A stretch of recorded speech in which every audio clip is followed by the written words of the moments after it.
Alright, we're here at SLE Equipment today. We're going to do a basic overview of what you need to do and what you need to know before you mow.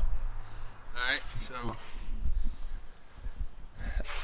one of the more common failures we see on new mowers that are coming off delivery trucks or being hauled down the road is sometimes your key switch will come unplugged.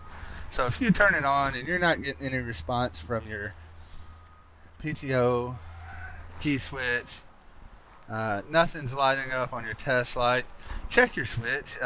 Some hour meters stay on all the time, some come on with the key.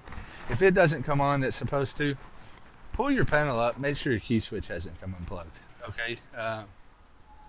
If it has, plug it back in, make it fit the way you need to.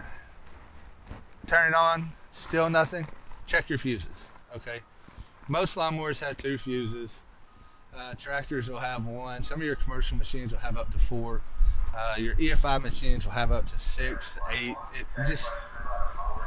Fuses can blow for numerous amount of reasons. Some of them, it's going to keep blowing them. You need to get that to the nearest service dealer. Sometimes it's just a one-time blow. Something funky happened, and you can swap a fuse and go on about your day. All right. Now, I've showed you how the lift brake works on the handle. I'm going to go over here to a different machine. This is a Z560X, also by Husqvarna. This is a commercial machine. So it's got a little more to it, but it's still the same principle. The difference here is we have arm brakes. Okay. This arm comes out, it pulls the cable. Cable locks the brake on the transmission itself. This has a switch on it. On this kind of mower, when you pull the arms in, you want to pull them in at the same time. Okay? If you just do one, it's going to shut the mower off. It's going to mess up the circuit. It's going to tell it, hey, you're not allowed to run right now. That's basically the only difference with this one here. Your stand-ons will have a handbrake. We've got a Spartan mower here that has a foot brake, which is pretty neat. It's pretty handy. But your brake always has to be set before you can start the machine. I want to show you just kind of an idea of what I was talking about on the fuses here. You'll see there's another set here. And then we've got a box with micro fuses, relays, switches, sensors, all kinds of stuff.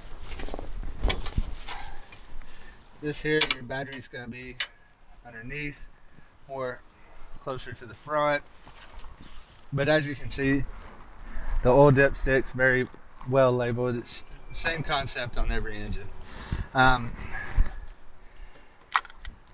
Here's your fuse box on this. See, so you want to pull them out one at a time and test them one at a time.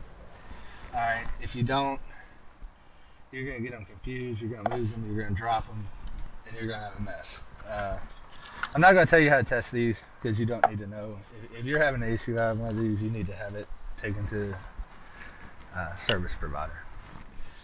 Another thing to look at is check your engine harness. Make sure it's plugged in from the machine. And I guess that's about it. If you run into a no start issue, sometimes they're fairly simple, sometimes they're a detrimental issue that requires a parts change, and sometimes it's a quick parts change. The biggest thing I want to point out is if it's under warranty, get it to your nearest service provider, because if you don't, you're going to void your warranty, you're going to mess something up, and you're going to have to spend money you shouldn't have to spend as a consumer.